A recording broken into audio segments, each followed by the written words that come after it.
Om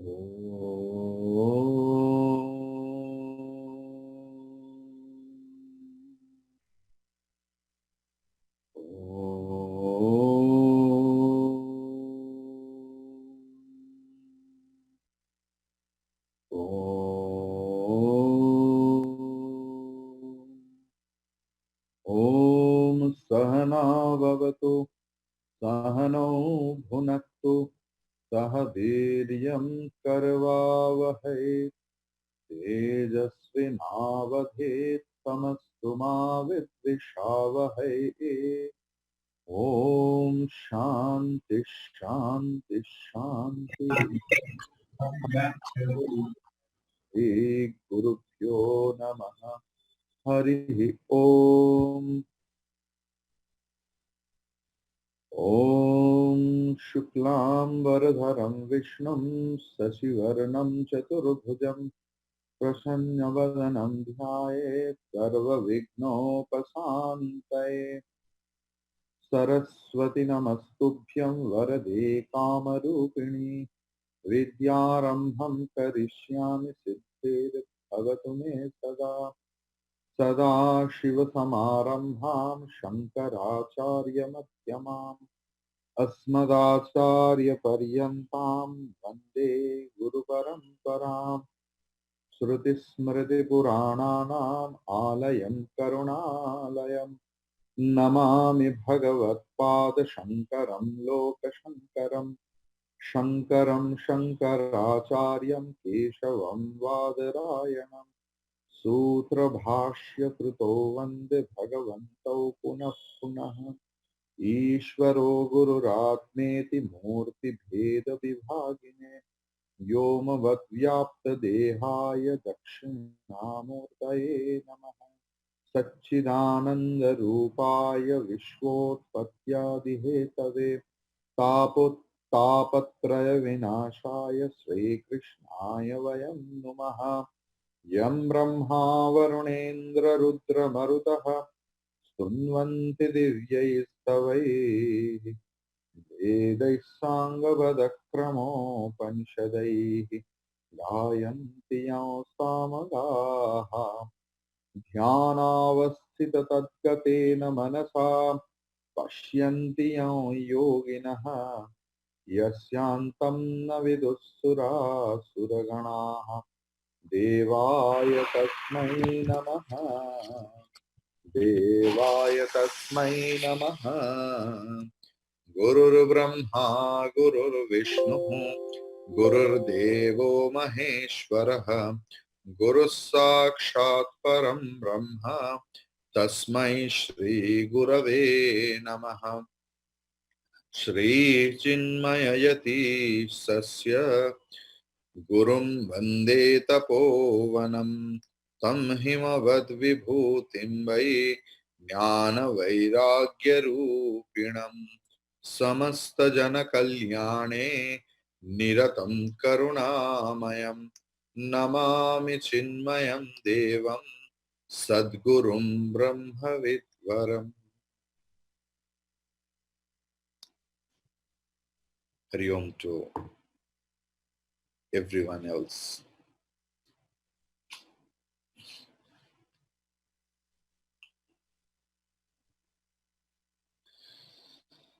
If we start recapitulating that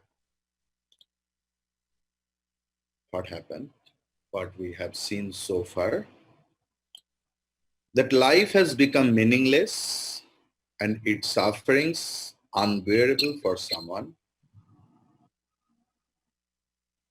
He has tried several other methods at overcoming suffering and boredom here, but has failed. He at last comes to know Vedanta, which says that he is failing because he is looking the wrong way for solution. He is told to venture inward which is the only way to overcome existential suffering, limitations, bondages, and meaninglessness in life. Meaning cannot be found in the body or the senses, he understands. He then becomes an aspirant of Vedanta by following its principles of number one, knowing what Vedanta contains. Number two, performing his daily, occasional, and obligatory duties with devotion and love. Number three, avoiding evil deeds and desire-born actions because they once again take him the wrong way. Number four, discriminating about what is wrong and what is right, practicing dispassion to wrong things, developing the six treasures of fortitude, forbearance, control, etc. Number five, purifying the mind sufficiently to become a mumukshu or a serious seeker after truth. Once a person becomes a mumukshu or serious seeker after truth, his next effort will be to know what the reality is. Is this body real? Is the mind real? Is this cosmos real? What is real? So he approaches a teacher and serves him with devotion. The teacher tells him that of the four qualifications needed to know the truth, he has acquired one, only mumukshutvam, or intense longing to know the truth. The second is to know the subject matter of Vedanta. So the teacher tells him about the gross, subtle, and causal bodies, and about the self or Atma as being Brahman, and about the five sheaths or covering.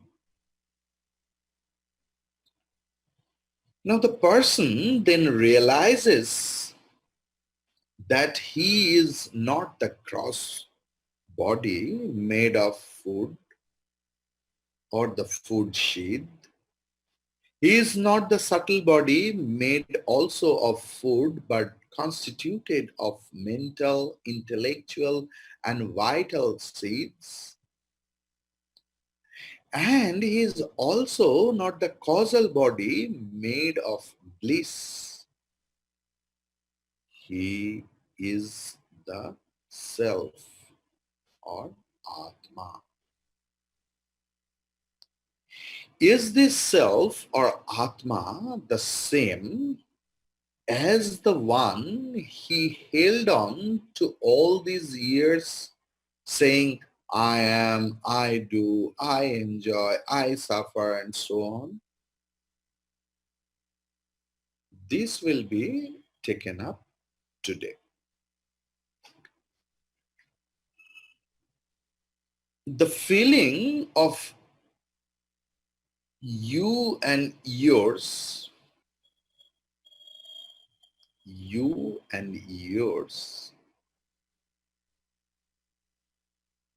means supreme you, is the outcome of knowledge. I and mine comes from ignorance. The author of Tattvabodha, Bhagavan Adi Shankaracharya ji, now begins a new current of thought. He said that there are three bodies and they can be divided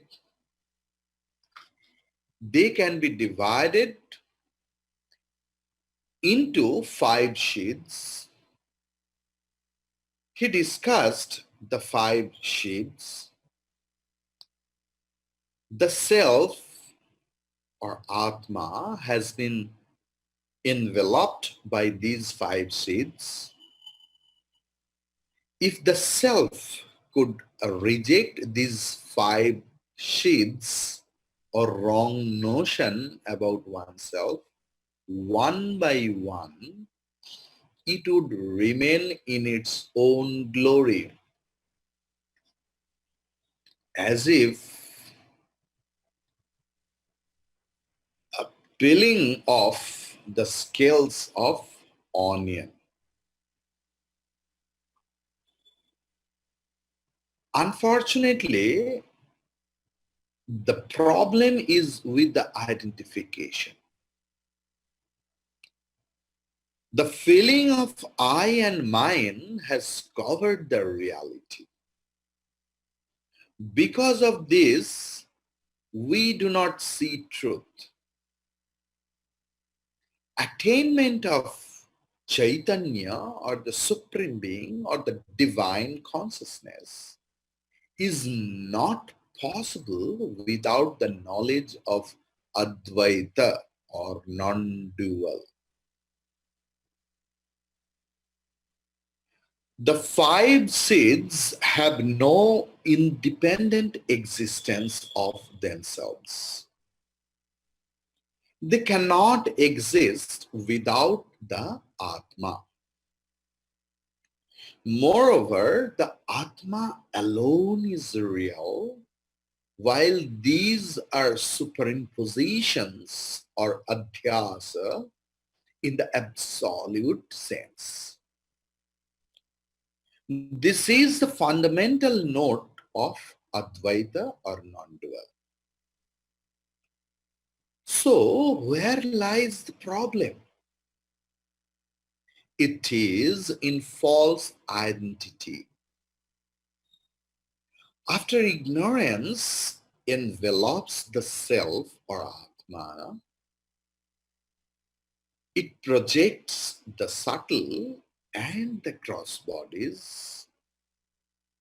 The bodies, as we have seen, are product of ignorance. The permutation and combination of the three qualities of ignorance, that is sattva, rajas, and tamas. Sattva is purity, rajas is activity part, and tamas is dullness, in one word. So these three qualities of ignorance have made the three bodies, so they are inert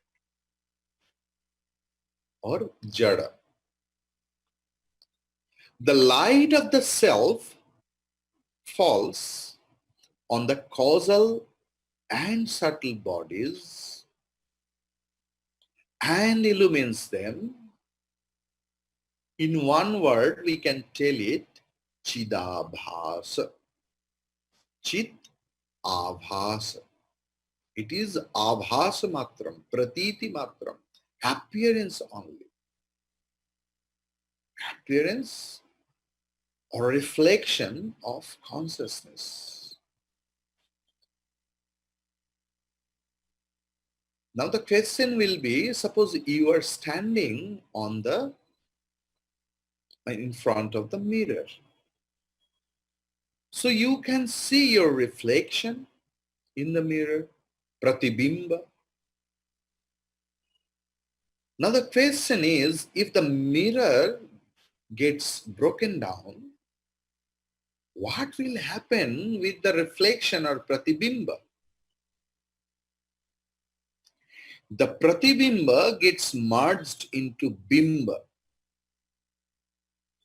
The reflection merges into the source of which it has come. Likewise,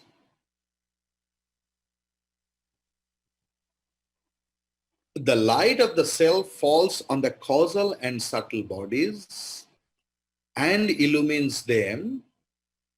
The intellect then begins the confusion. It thinks that it is the self. The mind thinks it is the self, and the body thinks it is the self. This identity is the fundamental mistake which leads to suffering. We are the Atman, declare all our scriptures unequivocally. But we think we are the body, we are the mind, or we are the intellect. We think we are the doers and enjoyers. We think we are the achievers. To remove this false identification is the purpose of all spiritual endeavor. Guru is telling, or teacher is telling to his student, Etat kosha panchakam, Etat kosha panchakam, Madiyam shariram, Madiyam shariram, Madiyaha pranaha, Madiyaha pranaha, Madiyam manascha, Madiyam manaha, Madiyam manaha, Chamadiya buddhihi, Chamadiya buddhihi, Madiyam jnanam, Madiyam jnanam, iti svenaiva jnayate, iti svenaiva jnayate, tad yatha madiyatvena, tad yatha madiyatvena, jnatam, jnatam, kataka kundala grihadikam, kataka kundala grihadikam, swasmad bhinnam, swasmad bhinnam, tatha panchakoshadikam, tatha panchakoshadikam, madiyatvena, madiyatvena, jnatam atmana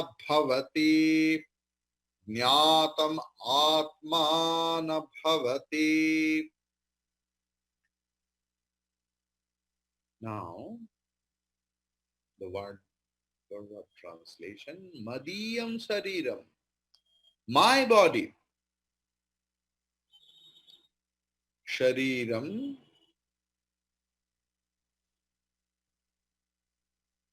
is Napumsakalinga. That is why Madiyam. Because when pronoun will be used, it will be according to noun. The gender and number of the pronoun will be according to the gender and number of the noun. Madiyam Shariram, my body. Madiyaha Pranaha, my pranas or vital air. Madiyam Manaha,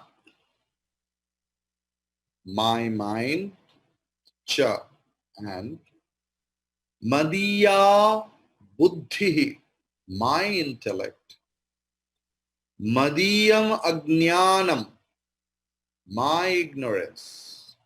Iti, thus, Svena Eva, by oneself alone.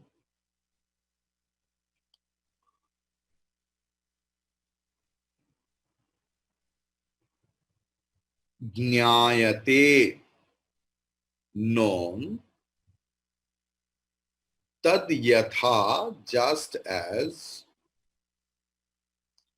Madiyatvena Jnatam, known as mine. Kataka Kundala Grihadikam, bangles, earring. Kataka is bangle. Kundala is earring. Griha adikam, house, etc. Swasmat, panchami, from myself. Apadane panchami. Karaka prakaranam you have learned. Bhinnam, from myself. Bhinnam, different. Tatha, so also.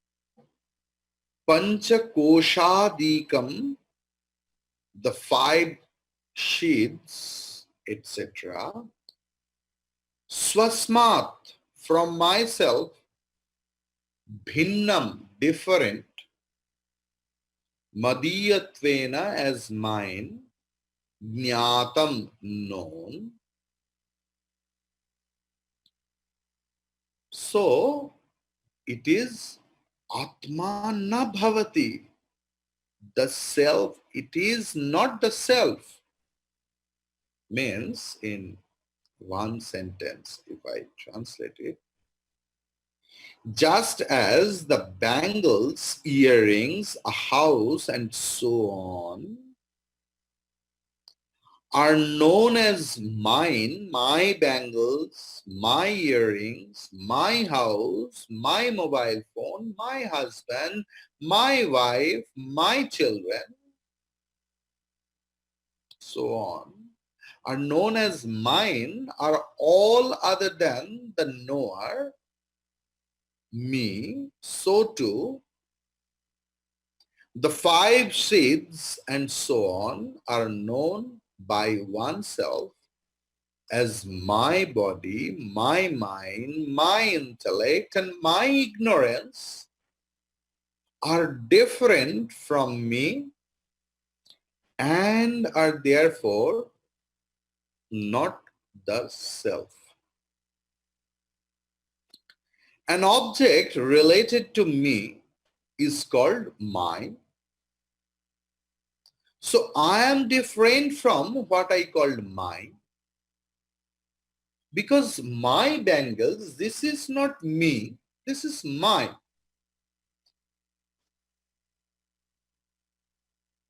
So the thing is, I am different from what I call mine. Also, I know it is mine. The knower is different from the known. I say my wife, my husband, my child, my house, and so on. Similarly, I say my body, my breath, my mind, and so on. Just as the husband or wife and so on are known by me or known to me, so also the body and so on. If the husband or wife is not me, if the mobile phone is not me, then how can the body be me? The logic behind the fact that I am not the five shades is simple, but the most simple facts are the most difficult to grasp and accept. Our mind is so complicated, and the habits of the past, tendencies of the past, or past impression or vasanas are so strong that one does not see the truth. Even if the truth is appreciated, it is not accepted. Even if it is accepted, we do not own it. The mistake takes place despite logic because, number one, the self is inconceivable. Therefore, we have no notion of it. It stands well covered by the five sorts of seeds or wrong notion about the self. And number two, the five shades are always in proximity of the self, and this makes identification with them easier. Therefore, through continuous discrimination and firm resolve, one must uncover the self and get liberated from the shackles of five sheep.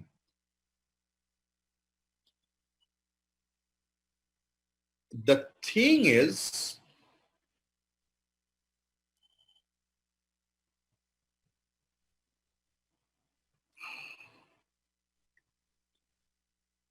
this is the understanding that these three body and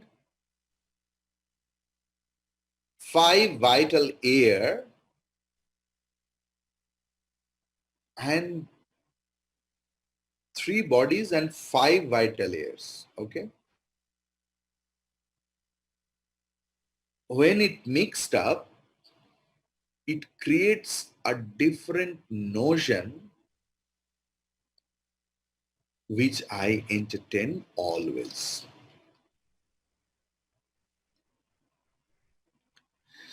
So my ignorance is different from me. So the question will be, if my ignorance is different from me, so why should I discriminate? Why should I throw it off, my ignorance? Why should I remove it if it is different from me?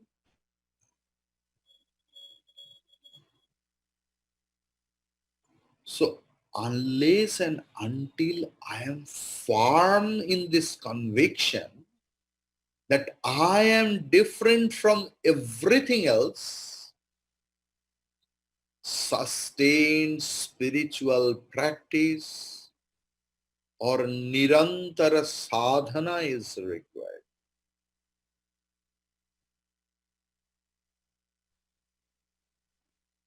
Only to know what I am not, and that is called viveka. Now, here is the point. What is the relationship, like father, mother, husband, wife, son, daughter? What is the value of that relation?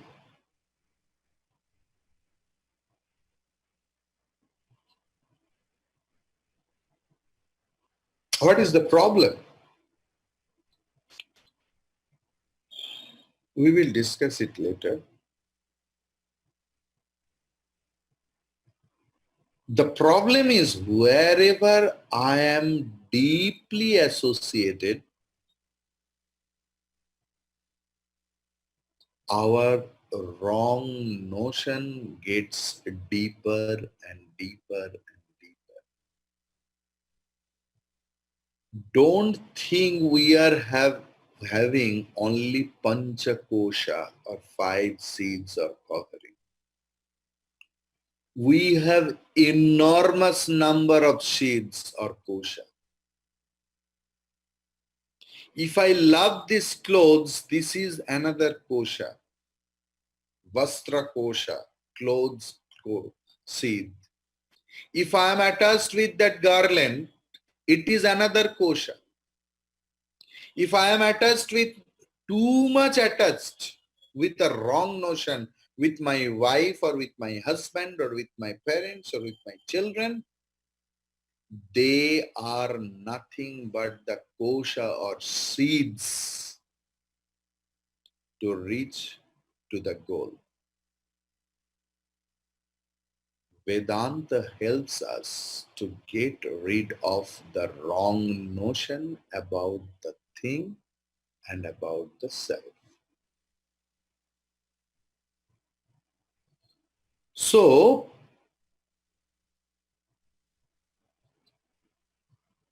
if we want to remove the sufferings or eliminate the sufferings,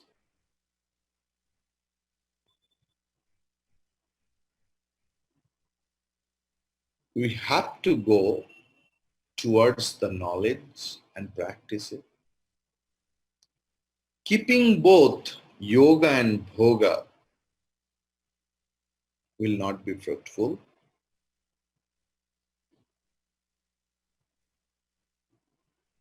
Why? Why we tells it is mine? Because it gives me joy. It gives me the sense of joy. But we forget at the same time there is sense of sufferings also. And that is why we go for finitude. Now, little further thing,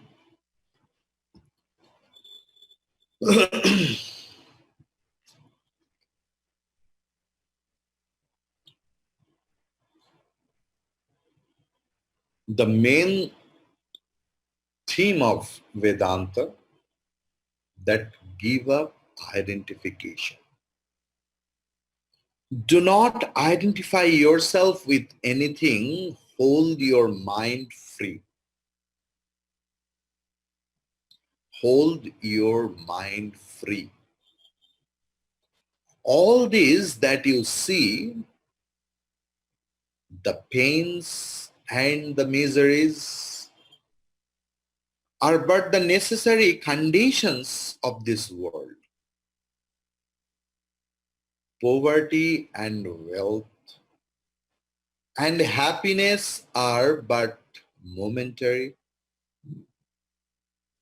They do not belong to our real nature at all. Our nature is far beyond misery and happiness, beyond every object of the sense, beyond the imagination. And yet we must go on working all time. Misery comes through attachment, not through work. As soon as we identify ourselves with the work we do, we feel miserable. But if we do not identify ourselves with it, we do not feel that misery. Think about the coffin seller. The coffin seller deals with the dead body by whom the coffin seller has no relationship, means no identification. But whenever he gets the news that his wife or son or daughter or very close relation have died, think about the mental condition of that coffin seller. Why it is? Death is the event for same. Father's death is death. Friend's death is death. The event is death. But where we are getting too much pain, where we are identified with, where we are attached with. So, if a beautiful picture belongs to another is burnt, a man does not generally become miserable. But when his own picture is burnt, how miserable he feels.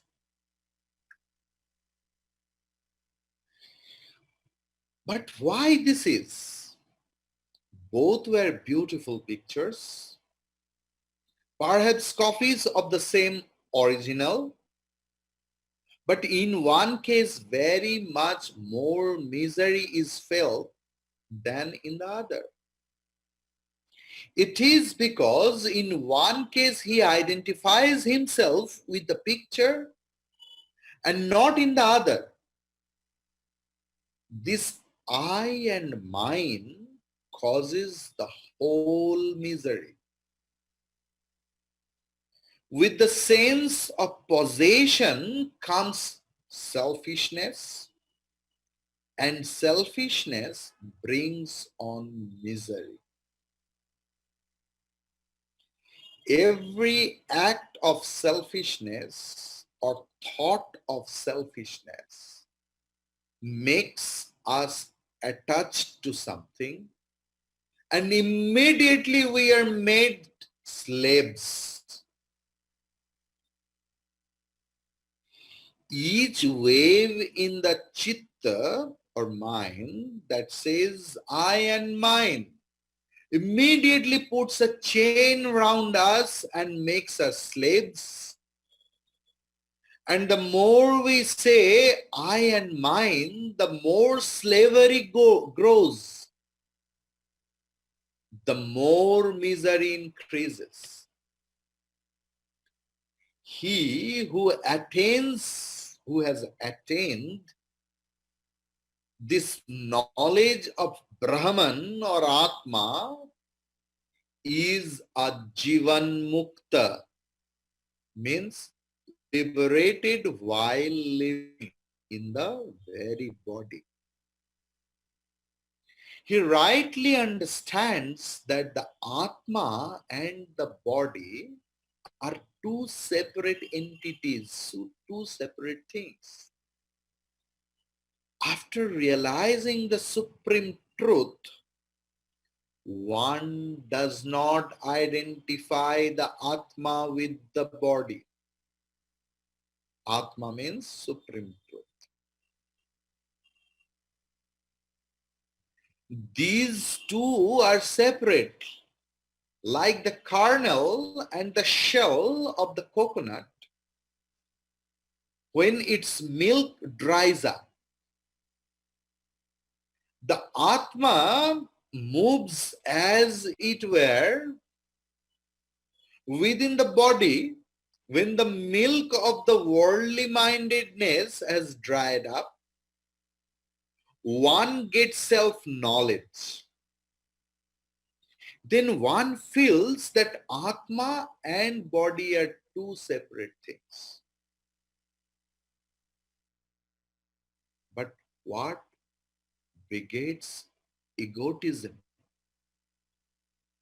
What begets egotism?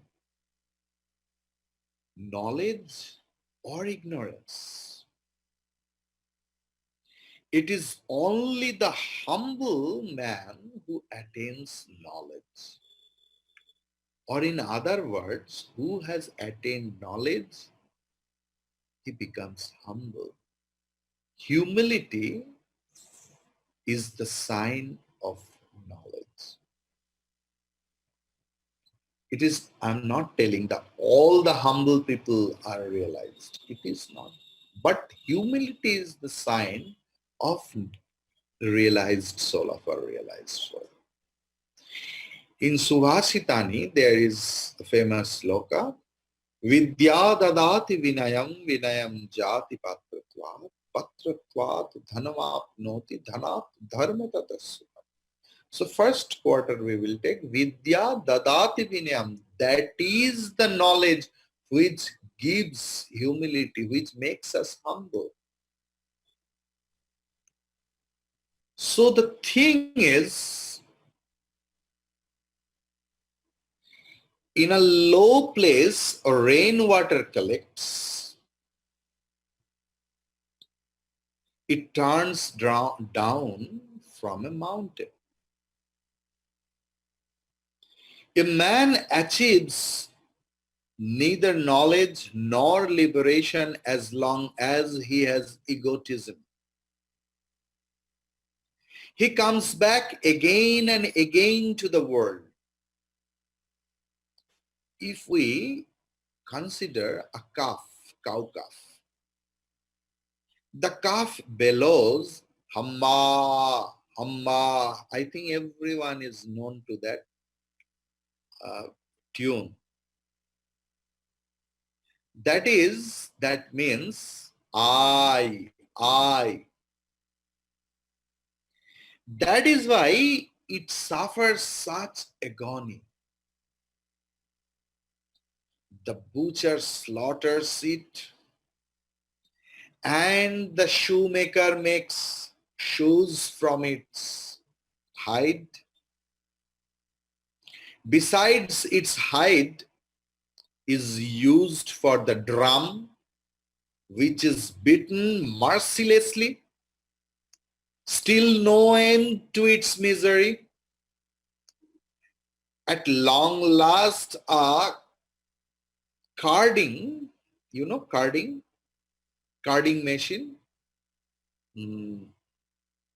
Suppose, if you want to make pillow out of cotton, the repairer comes with a apparatus which has a string that is called cuddle, and that the function is called cuddling.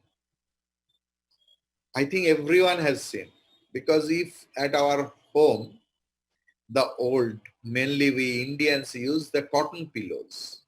So if the cotton pillows are very old, we give it to the repairer.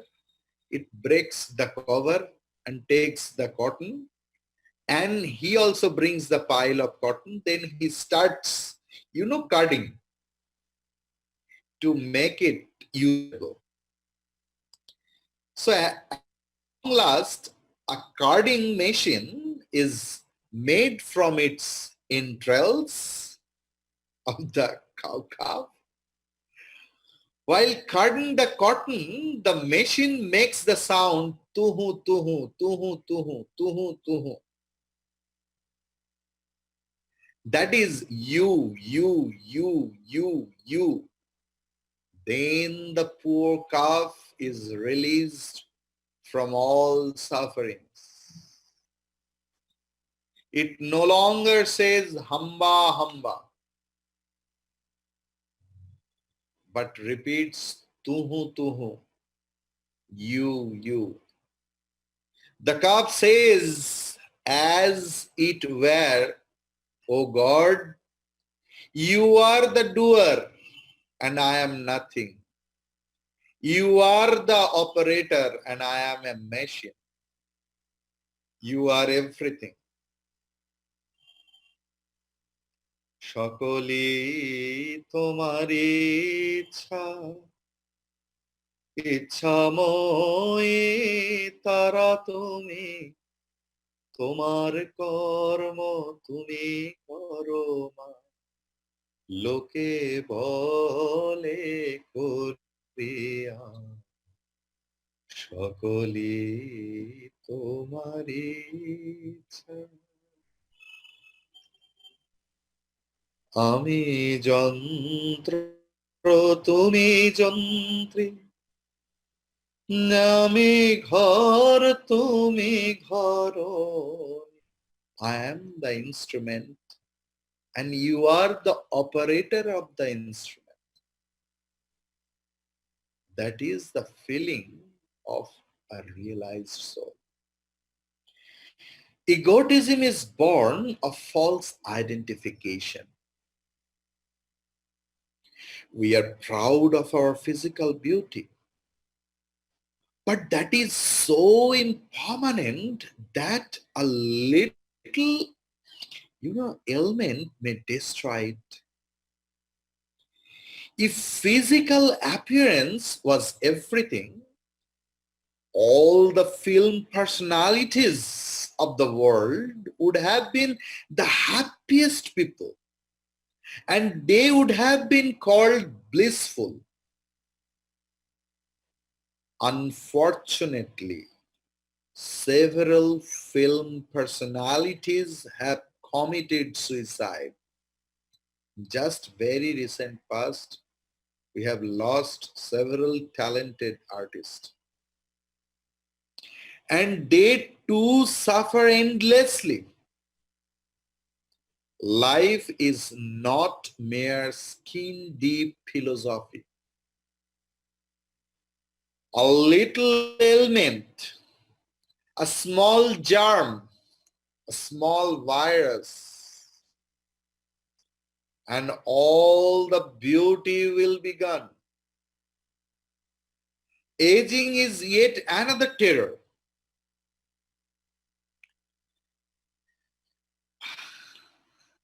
As we become old, the skin becomes loose, muscles begin to hang, and we look horrible.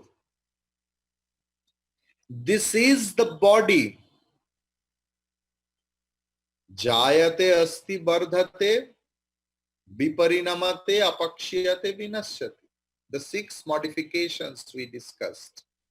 This is body. Finally, a single natural calamity and all our life is gone. Our wealth, our property, everything that we boast will go the moment a tornado, a typhoon, or a cyclone, or an Amphan hits. Finish. This is all that the physical world has in its store for us. Then there is the pride of learning. I am so and so. I am a doctor. I am an engineer. I am a PhD. I have so many degrees. This is yet another false identification. If I think I am big, there will be someone who will be bigger tomorrow. All our so-called learning, intelligence, capacity to achieve things and so on are there until the body lasts. In Olympic Games, we have seen, or in games, someone has made a record. Oh, he's the best. Just next year, someone has broken his record. So it is so impermanent. If something happens to the body somewhere, we are undone. If something happens to the mind, everything is gone. It is said of a great scholar who was famous for his brilliant memory that he lost everything in an accident. Alzheimer's is taking its toll heavily all the world over. Such is the glory of memory. You know, Dr. Radhakrishnan was considered the supreme knowledgeable person on that time. I met three persons who were the direct student of Dr. Radhakrishnan. They told me in the last 5 years of his life, Radhakrishnan forgot everything, totally blank. Believe me. Even my mantra guru was the direct student of Dr. Radhakrishnan. Such is life. Pinning our hopes and life on, what the word, evanescent things is what is called misery, and we are all doing that. People suffer endless miseries on account of their egoism, and at last they say, not I, not I. It is you, oh God, it is you. This is where the spiritual life begins.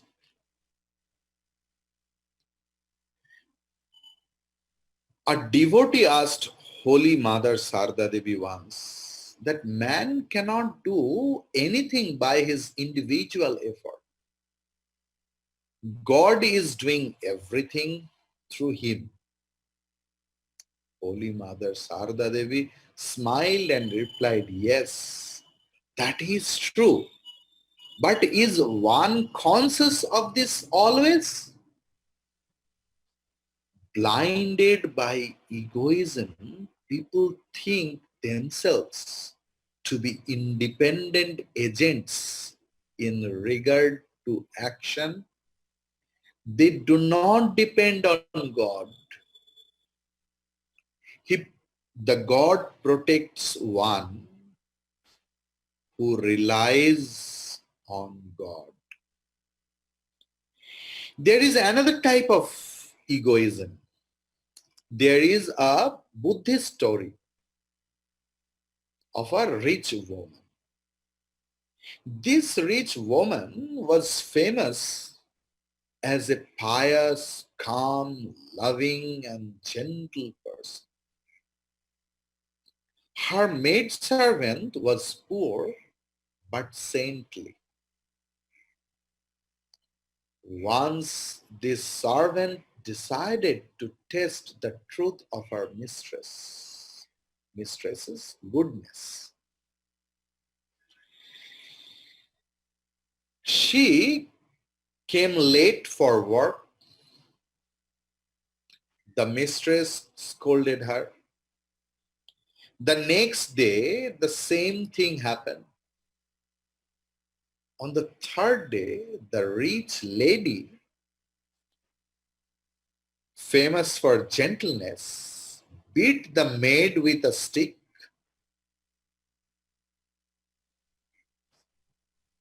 Just think, we are pious due to social compulsion. We are pious due to social compulsion. Vedanta exhorts everyone to give a false identification. What can be a greater giver of peace than renunciation? A little ephemeral worldly good is nothing in comparison with eternal good. No doubt of that. What can bring greater strength than sattva guna, or the absolute purity of mind?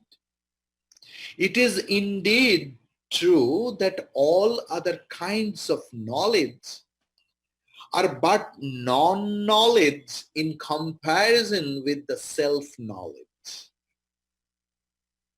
But I ask, how many are there in the world fortunate enough to gain that sattva guna, or the absolute purity of mind? How many in this land of